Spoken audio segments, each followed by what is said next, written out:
At ayan, mga ka-crypto, ang sabi po sa ating balita dito kay Times Tabloid ay XRP liquidation heat map is screaming. Here's what to expect this week. Ayan, may napaka-interesting po tayo na development na nakikita sa ating mga charts. Particular na po pagdating sa usapin ng liquidity. Kung titingnan po natin ang current situation ng XRP, medyo trading po tayo below our recent highs. Pero sa likod ng mga kandilang ito or candlesticks, mayroong screaming signal na hindi po natin pwedeng baliwalain. Sapagkat meron pong isang kilalang analyst dito ang nagbahagi ng kanyang pananaw tungkol po sa tinatawag nating liquidation heat map. At ayon sa kanya, sumisigaw na ang data ngayon.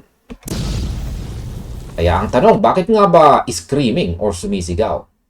Yan po ay dahil mayroong dambuhalang concentration ng short liquidations. Yan, na nakapwesto po sa itaas ng ating current market price. Habang ang lahat ay nakatingin po sa downward trend, ang mga market makers at mga whales ay posibleng may ibang tinitingnan. Pinag-uusapan natin dito ang mahigit $2.17 billion in short liquidations na naka-stack up lamang at naghihintay na tamaan. Kaya sa video na ito ay pag-uusapan po natin kung ano ang ibig sabihin nito para sa ating mga portfolios at kung bakit ang $1.35 na price level ang magiging hottest zone para sa linggong ito. Yan, simulan po natin sa $2.17 billion na short trap. Yan. Ayon po sa analysis na ibinahagi ng ating analyst dito, ang liquidation heat map ay nagpapakita po ng isang liquidity wall na hindi pa natatamaan or untouched. Kapag sinabi nating liquidation heat map, isipin po ninyo ito na parang isang GPS ng pera. Dito natin nakikita kung nasaan ang mga leverage positions ng mga traders na pwedeng mapwersang magsara kapag ginalaw ng market makers ang presyo. Sa aking opinion, kailangan nating intindihin ang psychology ng market.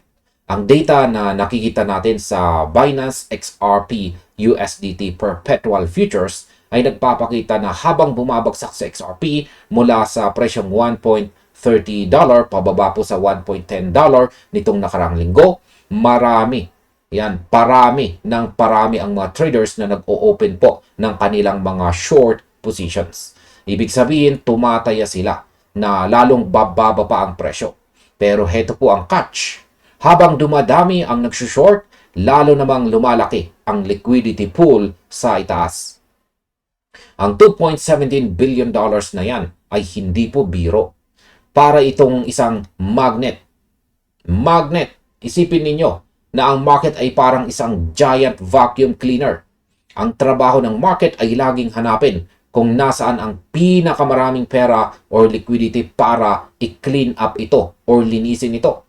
Ang $1.35 na price level ang pinakamatingkad na yellow wall sa ating heat map. Malaki ang chance na dito po tayo papunta.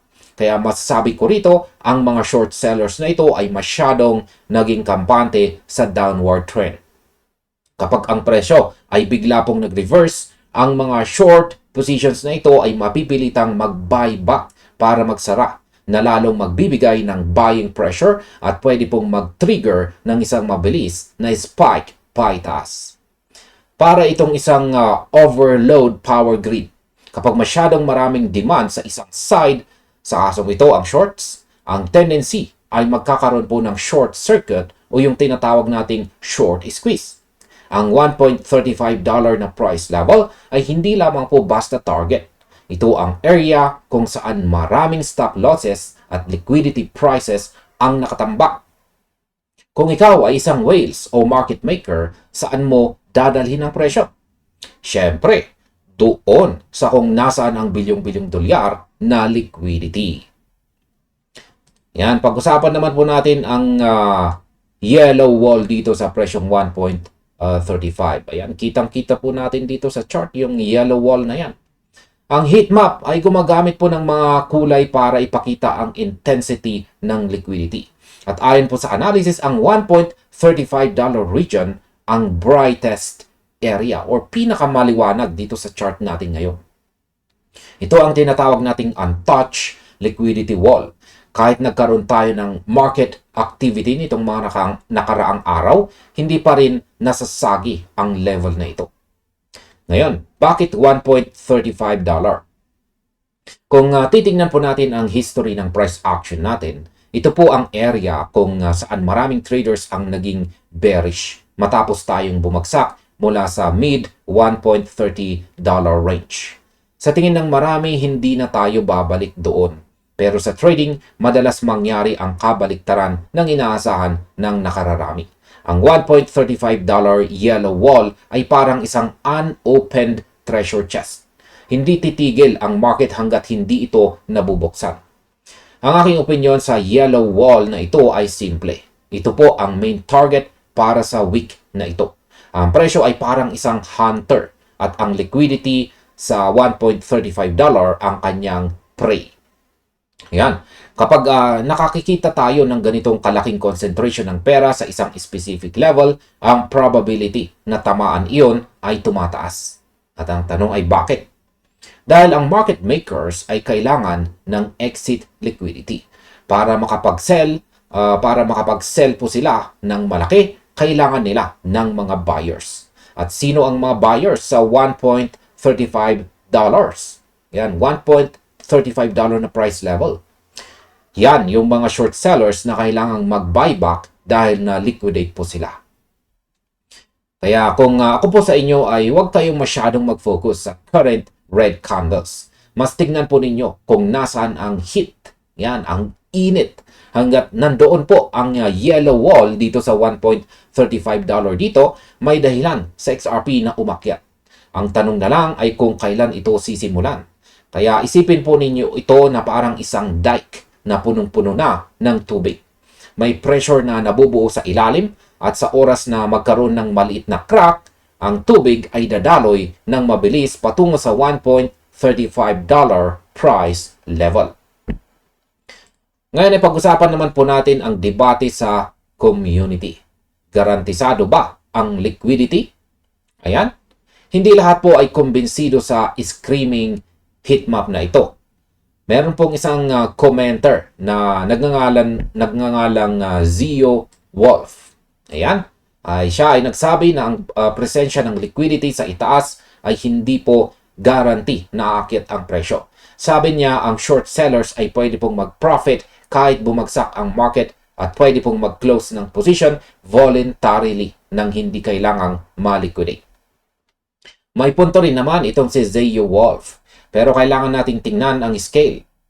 Ang $2.17 billion ay maraming pera po yan.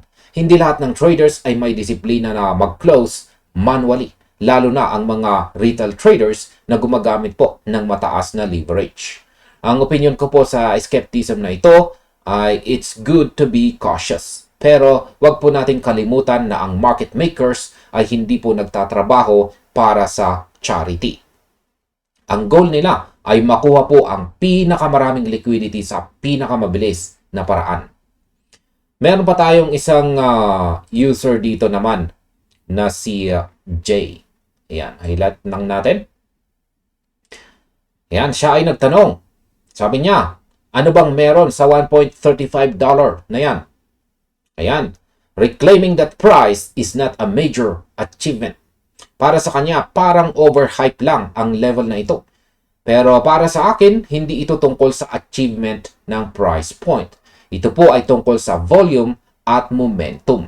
Kapag na-hit ang $1.35 at nag-trigger po ang liquidations, ang bilis ng pag-akyat ng presyo ay pwedeng magdala sa atin sa mas mataas na levels na hindi natin inaasahan. Isipin po ninyo ito na parang isang bonfire. Ang $1.35 liquidity wall ay ang fuel o gasolina. Kapag nasindihan ang gasolina na iyan, ang apoy ay lalakas at pwede pong madamay ang iba pang mga areas.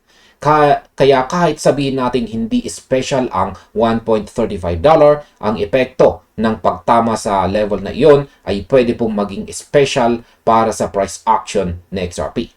Ang analysis naman po ni Bank XRP ay nagbibigay po sa atin ng area of interest. Ayan, area of interest. At sa trading, ang area of interest ang nagpapatakbo ng volatility.